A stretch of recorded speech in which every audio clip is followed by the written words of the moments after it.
All right, we're here, Invisible Radio, with the mighty Tim Hendricks. What's up, man? What's up, Troy? How you doing?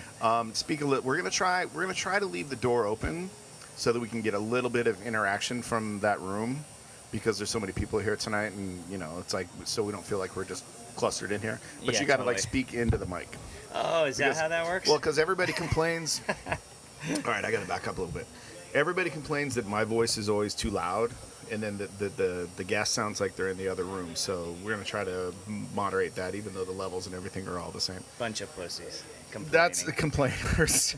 People like that, what you were just talking about. It's like they stalk your life, and then they just find something to complain to you about. Yeah. Like it's like, what are you doing with your day that you're not watching every move that I'm making, looking for something to flare up? Yeah, I know you did 100 decent tattoos in the last month, but I'm going to pull this one out that's semi-decent and tear it apart. Fuck with it. All right, so what's up? Tim Hendricks, man, in the house, Invisible Radio. So we met in London, like maybe 6-7 years ago, maybe, or longer. Wait, yeah, wow. It was longer because I was still. It was a while ago. I was probably loaded. Maybe. It wasn't. It was before you got sober, but I think you were holding it together for the sake of the tattoo convention. Oh, I always held it together in front of everyone else. Right. And then it was like, yeah, like we met in London, and then at that time you were working at True, because I knew of you by you being on the roster of the guys while Chris was still involved in the True organization. That was like True's heyday, man. Yeah. Everyone was there. I was like... Yeah, like Small Paul, like tons of... Albrigo was there for a bit. Albrigo, I mean, Kat Von D, Oliver Peck, right. Nick Roden, Mike Suarez, Rick Clayton, Clay Decker, Chris Garver. Yeah. That's a killer. Yeah, I think even Dan Smith came through there for a minute. Gotcha. I thought so. I'm not sure. He says no, but I thought he did. I'm not fessing up to that.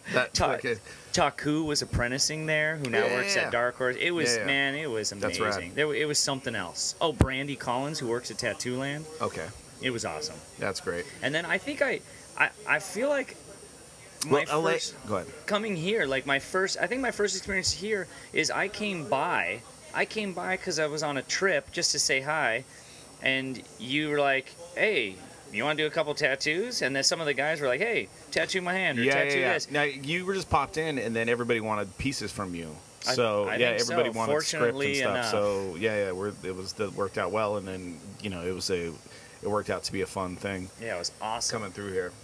So, where did you get your start? Where were you born? I know you're Southern California custom culture, lifestyle, surf, hot rods, like motorcycle kind of guy. Like, so. I mean, California kind of has everything, so I got into everything, just like everything else in my life. But in my neighborhood, I'll lead up to a really cool story, because this is my coolest story as the start of my career. Gotcha. I started with homemade crap, and then I used to party with a group of people, quote unquote, and I used to party with a girl whose dad was a tattooer, and he sold tattoo machines out of a shop, and so I kind of, like, me and my friends kind of like begged her, please get him to sell me a machine, and she had to beg him, and as a father, it was really hard for him to turn down a daughter's request, so he actually was like, okay, I'll do it. Tell him to come down on this day, and here's the address. And I went down to this place in, like,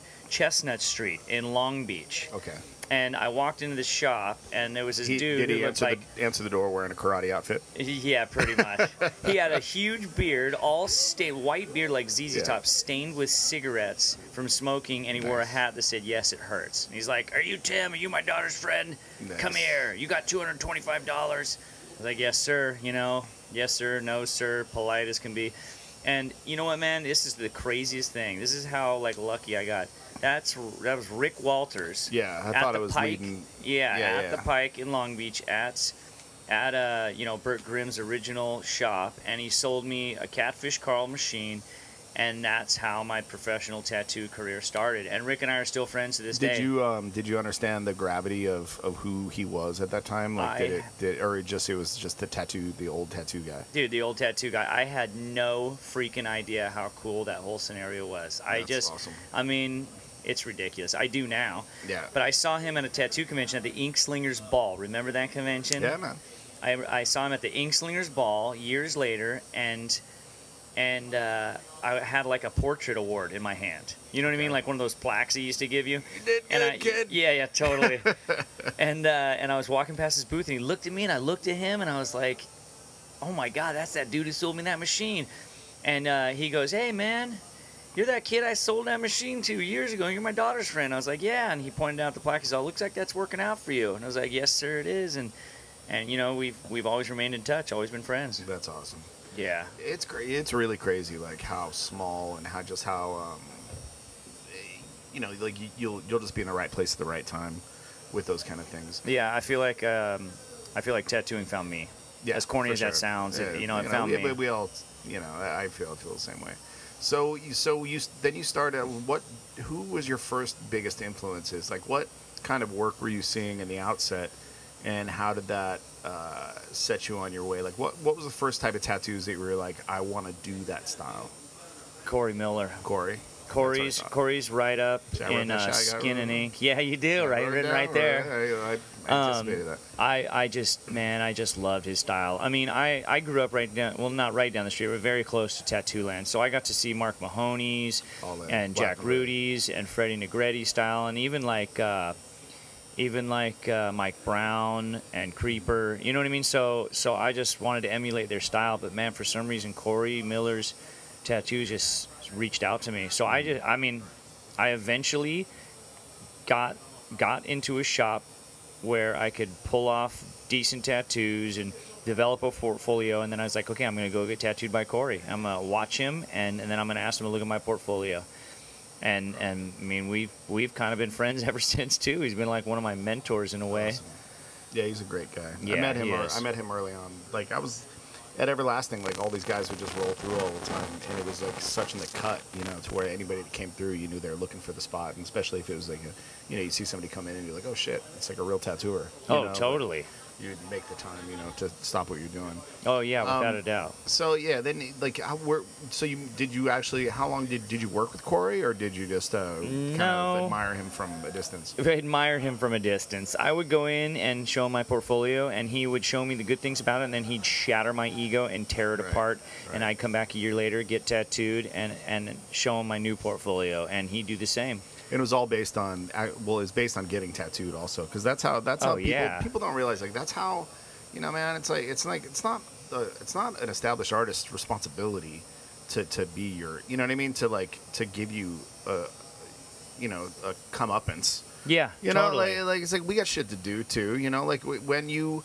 It's kind of like when you pay to get tattooed by that person, that's how you're showing, like, kissing their ass and telling them they're great doesn't mean anything. But when you're actually putting money in their hand and telling them that their time is worth something, then they'll take the time out and do it for you. And they earn that. Yeah, they earn the right to have people pay them for their time. And then also, you know, you earn the right to, you know, when somebody asks you a question that's not too intrusive or not too much of above their pay grade.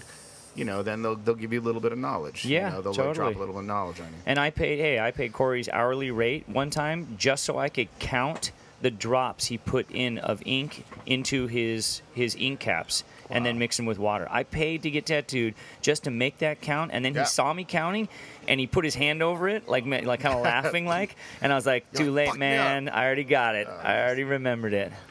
And so then, you know, who... You worked with also, like, didn't you work with a couple other people during that time before you went on to be at True? I worked with Tom Tilden, which was cool. I worked with the Montoya brothers, Mikey and Tommy Montoya. Okay. I worked with Jim Miner. Okay. He was in San Jose now. Yes, he's in San Jose now. Yeah, still killing it. Yeah, really nice work. Yeah. I worked with my friend Wendy Ramirez, who works in Austin now. I worked with a few different people. A lot of guest artists came in, and I mean Wendy is not related to Katya Ramirez. No. No, okay. No, she's not. They're both in Austin. That's why. Oh, really? I didn't know that. So, yeah. But it was a good place to start. You know, it was where I learned a great deal about tattooing, and we were all like real brutal with each other. We wouldn't just suck each other off and say, "Oh, I love that tattoo."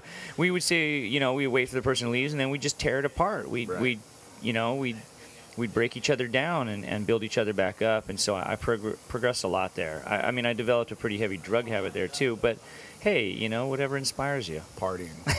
Get back to the partying thing. Yeah, like True seemed like a really cool institution at that time, because I don't think LA up until that point had like a super shop like that, where there was just like such a large group of guys in one place. Yeah. You know what I mean? Like a real large group of young guys in one place. Yeah. And it was time for that to happen. I mean, like I remember I think Clay was like working on that for a long time. Yeah, he and was. When it finally came to fruition. Yeah, he opened the street front with Chris, and then it just exploded. Yeah. That was right, because Garb went to work in Japan and then came back and was like, and he was working at Shamrock for a minute. Yeah, and he was like, I'm out of New York. I've had enough. So when then you, how long before Chris was doing the show at that time, or what? Well, Chris, okay, everything was at its peak at True, and then Chris said, hey, I'm going to be gone for a little bit. I got to go out to Miami and film for this thing. We're like, what is it? And I got to film this thing. I don't know what the fuck it is.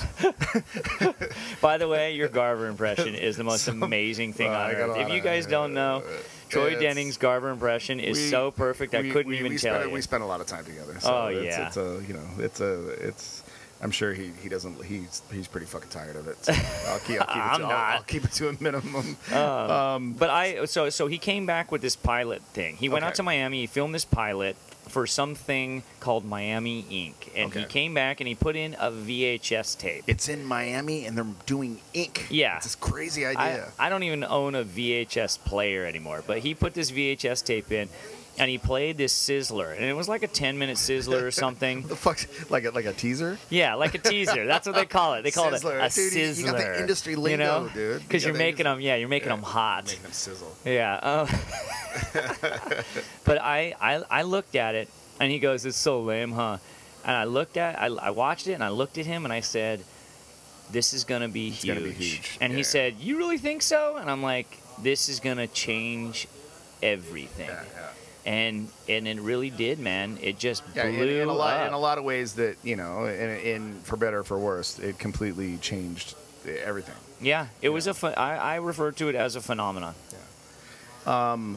So and then when you started to you're at True, and then you were like how'd the guest spot at the Miami shop start? Because they were they were like going full speed ahead at that time. Like they just had more work that they could deal with, and they were just killing it. I mean, you were there. It was crazy. There would be 50 to 100 people waiting out front of the shop for it to open every single day. I got the tail end of that, but it was still, even for the tail end of something, I was blown away. Yeah, blown away. And they, I mean, a lot of them wanted to see the people, so there would be like the helpers there would do a pep rally. Yeah. Like Lee would stand on the table and do a pep rally and be like, okay, here's going to be a few different things. I'm going to answer a bunch of questions to the mass right now.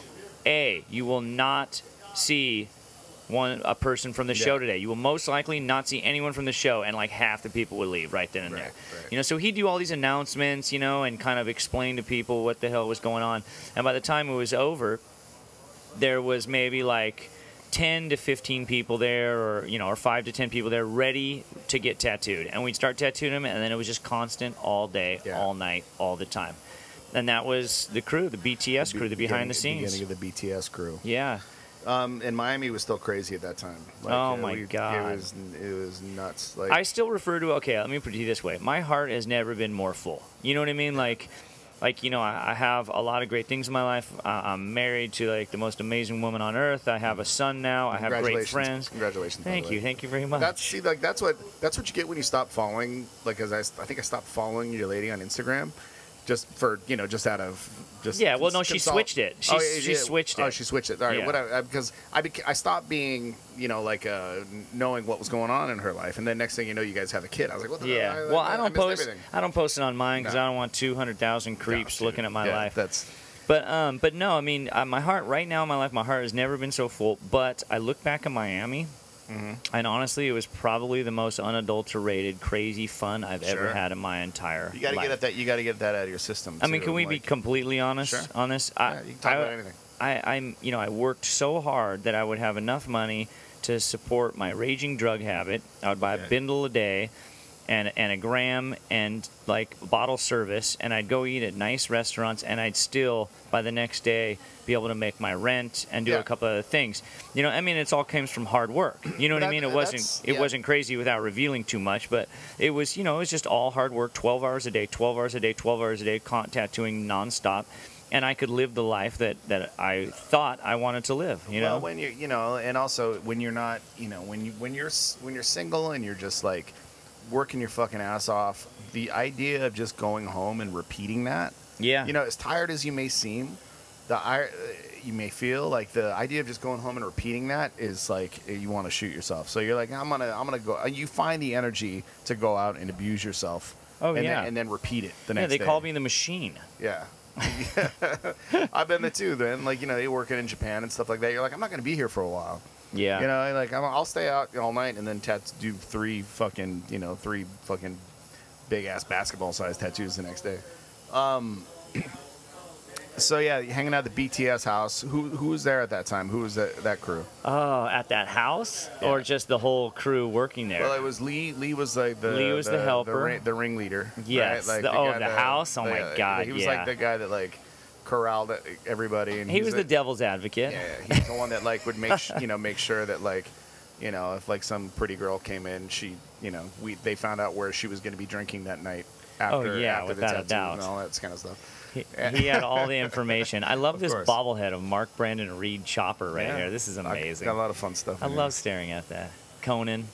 I got Conan. I got Chopper. Bane. I got Bane. I got some whiskey. Necessary grown up shit. Yeah. That house was crazy, man. There was like, at any given moment, there was something happening. It was just like when you started tattooing, how like Dan Dringenberg said, you never wanted to be gone from the shop because you never wanted to miss something. You didn't want to miss anything. You didn't want to miss a thing. That's how it was in Miami. That's how it was with the BTS crew. You just never wanted to not be a part of what was going on because you didn't want to miss something. Because as soon as you went and were like, I'm going to go home early, something happened. That's right when, dude, you never guess who came in. Yeah. And dude, or like, these people came in and they got huge fucking tattoos. Or like when Dan Dringenberg got into a fist fight at a bar because someone tried to steal his bag and he hurt his knee. He hurt his bad knee already. He got on his motorcycle and he took off on this Enduro and he realized that he couldn't get off his bike. So he just went in on his motorcycle to the Rite Aid, pulled up to the counter, turned the motorcycle off, leaned up against the counter and said, "Can you give me a knee brace?" Right. And she went, got him a knee brace, and brought it back, and gave it to him. He paid for it, and then he asked the other guy, the manager, "Hey, will you help turn me around and push me back outside?" I mean, I would pay massive amounts of money to see that security footage. That would be amazing. That would be fucking amazing. He was like leg locked up or something. He couldn't. Yeah, it was done. Stuck in that. He could never get back on that bike, so he just pulled right in. That's amazing. Yeah. So then when you went back to working in the Orange County area, right? Like at Gold Rush or whatever. Yeah, I left Miami and I went back to Orange County and I do some stuff at Gold Rush. Had you always Spotlight. been into making machines? Did you start like tinkering with machines as when you started tattooing? Did you also were of the mindset like, I got to figure this shit out? And you've always been like a tinkerer kind of guy? Yeah, I was a kid that would pull apart everything, try to put it back together, and I think machines always fascinated me. And 1998, I went to Dallas, Texas, and I worked for Eric Inclant, and I built my first handmade machine out there. And when I was at home, I had no access to building it. I didn't have the equipment. I didn't know how to manage that. And then when Dan Dringenberg got out of jail, I went in. I think it was the second time I went out to Shamrock when it just opened, and I bought a tattoo machine off Dan in 2002. Mm-hmm. So it had been 4 years since I built my first handmade, and then just kind of assembling them. And Dan said, "Hey man, you come out of the machine shop and work to learn." Mm-hmm. And I was like, I would love to do that. And I was there all the time. I just about lost like a girlfriend at the time over it. I was either at the shop or at Dan's machine shop, and I would just work to learn. And he just pretty much taught me everything I know. He didn't teach me everything he knows. Right. I'm still learning, but yeah, he taught me everything I know about machines, man. And I still love it. I could just build machines all day, all the time, if I didn't want to always tattoo all day, all the time. You know, you're lucky to be able to be proficient in so many things. You know, like definitely the knowledge of, knowledge of the mechanics of something gives you like a much rounder, perspective. Nothing can, you have to. There's nothing that. There's nothing can come bad from having a great understanding of your tools. Oh, totally. I mean, just making needles. Like we come from a generation of making needles. So when people don't make needles now. No, and they don't understand. I don't ever want to make them again, but I know. No, how. I never want to make them again. But when I look at a needle, or like you see those guys that are like, hey, I really like these needles. Well, why do you like them? Do you know why you like that particular needle? Or do you know what an eye loop even is? So they don't even know why they like them because they never learned how to make them. Yeah, and they don't. Nobody even eye loops their needles anymore. Nobody. Well, but also there's with the I guess how the mass produced way that they're made now. Less people are handling them. Yes, that's true. You know true. what I'm saying? Like, so it's like back in the day, man. From you making them to wrapping them and bagging them and then sterilizing them and then setting them up in your machine, there's already it already said and the needle had traveled so much that you always had to be like, well, what the fuck? Oh yeah, needles are so sharp now. I can feel them dulling after a couple hours of shading, and I'll switch mags. Yeah. Without trying to teach too much. Blur that out. They'll be like, dude, that's the secret. Yeah. Yeah, so then you started coming out when Ami did the New York show. Yeah. After the Miami thing had run its course. Yeah. Then he does the New York show. He cast you because you're young and handsome, and talented and everything, and Dreamboat. And then so you started coming out here, and then we had tons of fun when you first started coming out here for that. Yeah, that was awesome. Great. I got a lot of love for New York. You know what? It's funny because I left New York disliking New York, and now I realize in hindsight that I disliked filming, and I had blended the two together. It's fucking invasive. It is, really, man. You're forced to endure a lot of shit that you morally just can't really disagree with. Yeah. You're just like, you're like, yes, I understand the big picture. You don't have to tell me the big picture. I get it. But, like, I got to fucking be around. And it's like the crew are all cool people, but it's all these people with their ideas that are trying, like all the writers and everything, and all these people with all these ideas. And like, why don't you just do this instead? Yeah, and then a lot of it's like, well, do you think it's going to be good for ratings?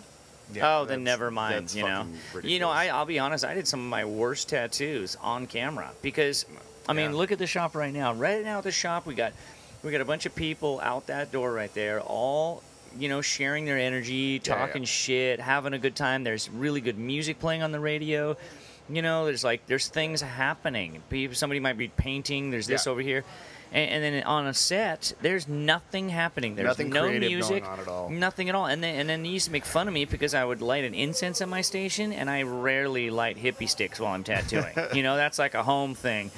And I would light incense at my station, and they make fun of me, and I'd be like, look, I need at least one of my senses stimulated. Yeah. Because nothing is stimulated. It's a bunch of artists, like, performing under duress. Oh, my God. You're performing under duress, and you're trying to act like it's natural, and it's not natural. And and you have there's no, they try to build up all this fake, like, drama and, like, with your client, but, like, you would never talk to them that way in real life. No, not at all. And the way that you talk to them in real life is so much cooler and so much more loose and just, like, like it's more human. Yeah, and you know what, man? As far as New York goes, they just absolutely blew it editing the show together because, like, man, I tattooed the Hudson River survivors. We all sat down and tattooed the Hudson River survivors, and they told their story of a plane, like the plane crash landing in the Hudson River and then having to make a human ladder and climb all over each other to get into a tugboat to be saved.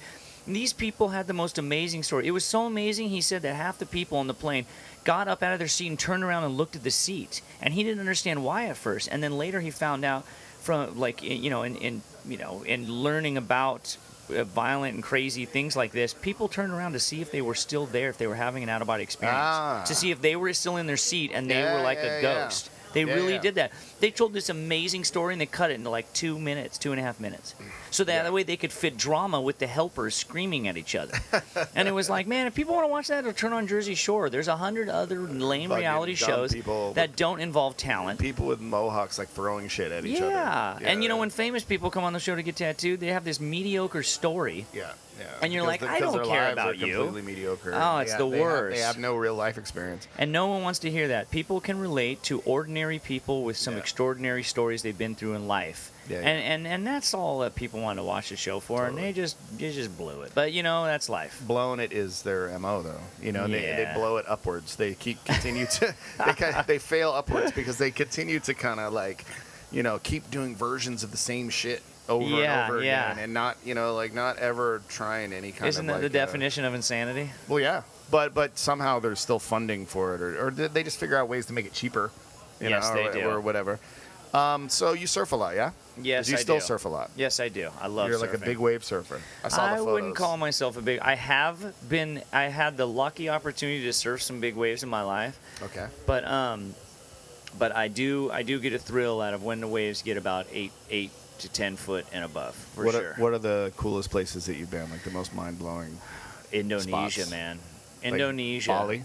Oh yeah, Bali, Indonesia. I mean, Hawaii always has a massive place in my heart. All the guys over there have always treated me amazing, and I met my wife there. I went to Hawaii like August a couple years ago for the first convention. Oh yeah. And I went up to the North Shore, and it was like, I guess, the only time of year when there's no surf whatsoever. Flat as a board. It literally looked like a bad day in San Francisco. Like it was there was nothing happening. Yeah, beautiful water though. Yeah, it was amazing. No, I like Indonesia. I mean, it's just like it takes so long to get there. You feel so far away from everything, and the waves there are absolutely flawless. Yeah, I bet.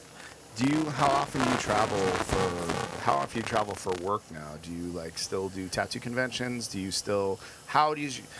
integrated your machine building enterprise into part of your whole thing, so it's like when people see you, they can count on being able to deal with you with machines and stuff like that. Yeah. I mean, I love going to conventions. It's hard now with like, it's just life, you know, getting to so many. I'm just not the Rolling Stone like I used to be, but I definitely do like the London convention, the SFO convention. Right. I mean, and then I leave myself open for little ones here and there. Excuse me, but I love conventions because sometimes, man, it's the only time I get to see people. Yeah. You know, I mean, we met at a convention. Yeah. I mean, that's why I never really get all choked up in goodbyes with people. Because I'm always like, I'll see you again. You know, totally. like, and not that I'm devaluing, you know, how much I enjoy spending time with you, but it's like we'll see each other again, dude. You know, it's like you know, even if you know you're leaving New York, we'll see each other sooner than we probably think. Yeah, you and I aren't sensitive about that. We know we're going to see each other. Totally. You know what conventions are to me? Family fucking reunions. Yeah, totally. Well, it's a really fun, like, that's what I always love about the Milan convention is that it's so centralized. Like you walk in and there's the lobby. You know what I mean? There's the lobby bar. And you got to just check into your room and then go down to the lobby bar and just sit down.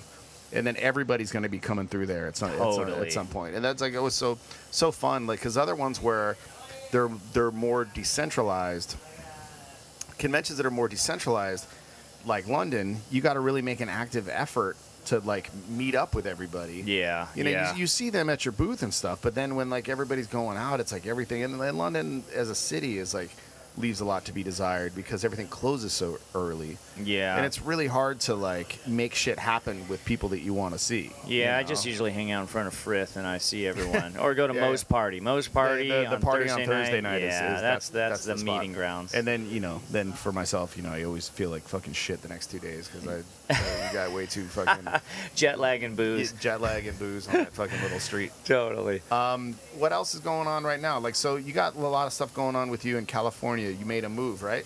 Yeah, I recently bought Classic Tattoo in Fullerton. I was familiar with Classic Tattoo from Eric Mosky. Yes. Well, Charlie opened. That was the original. Okay. And he had two Classic Tattoos, one in Upland, and he had Fullerton, and he sold the one in Fullerton to Eric. Okay. And then Eric redid it and ran it for a while. And then when Eric passed away about 10 years ago, his father, Dave, fought for it for a while. And Eric and I weren't real close, but we were acquainted and, you know, we were friends.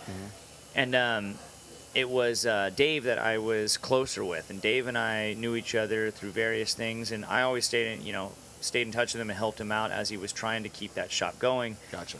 And then Dave had just been poor of health the last couple of years, and he hit me up, and he was talking about asking me to run the place, and I told him I just don't have time to run the place with me doing my my tattoo supply store, you know, working on that and tattooing and, you know, making a family and all that. But about a month after that, he said, "Look, would you want to just buy it?" And I said, "Yeah, man." And I mean, I'll well, like, I mean, that's like you're like, "Hey, man, I ain't got time to help, but I will own it." Yeah. You know what I mean? Because then I got all the time. Because then that fits into my scheme. You know what I mean? That fits into my fucking my vision for domination. Yeah, I guess totally. So, right? Well, I mean, you know, I was working at Gold Rush and all that, and I just couldn't. Running a shop is a whole different thing than owning it and running it. When you're running, you know, if I'm running it, well, I'm working twice as hard for the same amount. Yeah. And I just didn't have time for that. You don't see it as like, you know, running this place. It's just, I love all these guys, and this is my vision, and it's like my dream. So yeah, you know, but if somebody were like, "Hey man, can you come help me like get my shop together?" I'd be like, I don't think I'm really the dude for that. You know, I can sit you down. We can have dinner once a month, and I can tell you what you're doing wrong. Yeah, but that's what I did. I helped can't him with that. I can't be in there like, you know, babysitting your dudes. I mean, because I don't have any love for those guys. Yeah, totally. You know? But I mean, dude, man, it was crazy. We worked out a deal for about 3 or 4 months. We were working on it and meeting up, and I was trying to help him out with his health problems and all that. And then right before the deal was pretty much going to go through, he fell ill and he passed away. Okay. And we kind of thought the shop was gone. You know, we were just like, well, that's kind of it. And then there was a couple of wills. There was the guy Shane Trulin, who is Eric's friend, and Dave's friend, and that looked like it was that was it. That the shop was Shane's, and Shane didn't want to do it. You know, he's not a tattooer. He understood it. He gets tattooing. He says, I'm going to give the shop to the guys there. You know, and Rad. And then Dave's sister came out of the woodworks, and she apparently had a will that superseded that. And she just started farming the shop out and telling people that no one was interested, even though she knew that Dave and I had a deal because she wanted more money. And it was a nightmare for about 2 weeks until we figured everything out and all the air was cleared, and she couldn't lie anymore. I've never had to dispute any kind of will situation. Oh man! But any kind of commercial lease fucking situation, it's gnarly. Lawyers and business lawyers, like, that'll make you fucking want to kill yourself. I've never seen that because my family never had any money, so anyone died usually left debt, not money. Yeah, totally. I've never seen that side of people, of human beings before, and I'll tell you what, man, it is an ugly cologne to wear, and I do not want to see it again as long as I live. But you know, all said and done, man, I got the shop, and the guys are stoked, and their stuff was locked in there for a month. They couldn't feed their families, and they're all back working and happy. And oh, dude, that sucks. It got like that to where it was like everything. Everything was that was inside away. Was property of the. It was terrible. That's fucking horrible. And you know what, man? I'll tell you what. I'll tell you this. It was so much up and down a roller coaster when I walked in that shop, and I was sitting there, and everyone was texting and calling me and telling me how happy they were. And even people that I didn't know that well, but that were really close with Eric, they were telling me how stoked they were, and they really, you know, they think it's a good thing, and they wish me the best and all the luck, and if they need any help. I was just so overwhelmed. And then I looked down at my station, which was the exact same station I got tattooed at over 20 years before. Oh, that's rad. Which is where I got my first professional tattoo. My dad taught across the street for 10 years. Oh, so you're from that actual area. I grew up like 2 miles away. And so my dad taught across the street for 10 years before he died, a block away. My mom taught across the street at the high school for 50 or maybe 10, 15 years before she just retired the other day. And both my brother and my sisters went to the high school across the street. It was just heavy. I drove home and I called Lindsay Carmichael, and I'm not ashamed to admit I kind of started crying on the phone, like I broke down, and I was like, I gotta call you back. I got something caught in my throat. It's all right to cry about that kind of stuff. It's not all right. It's not all right to cry about pain, physical pain, or like anything that you could have stopped. You know what I mean? Like, totally, you know, totally. anything that, then you're just being a bitch. But like, you did it to yourself. Things, it's good. You No, know? it was awesome, man. I'm very blessed, and like I said earlier, my heart has never been so full, and life is good. That's fantastic, man. Yeah. Well, anything else you want to talk about, man? Any other projects that you got going on that you want to bring to light out in the internet land? No, man, I don't know. I think we covered everything. I'm just grateful that I got to sit down and talk with you. This is the most we talked in a while. It is really because we never really. Okay, like we would go out, like we'd go out with couples. Yeah. But then our time is still compromised. Like we totally. rarely just hang out, just you and I. It's always either mini tattoo convention, which is like what's going on here now. Yeah. Where it's everybody's fucking, everybody's all tattooing each other and catching up and talking shit. Or so like, we don't get a chance to really just one-on-one chop it up. Nah, but you know what's great about that is that we're the type of people that we'll be friends until either one of us dies first, and we're not tripping and we're not getting sensitive on whether or not we're talking or not. I've always been that way. Like, it's like, dude, we're always cool and we'll always be cool. I'm not the kind of guy that like falls out of favor with people. I love that. All right, man. This has been the mighty Tim Hendricks, Invisible Radio. Thank you very much, bro. I love you. Thanks for having me. I love you too. All the best, man. Good luck on everything new, and congratulations with your family and everything, man. Thanks, Troy. I love you. Thanks. I love you too. Bye.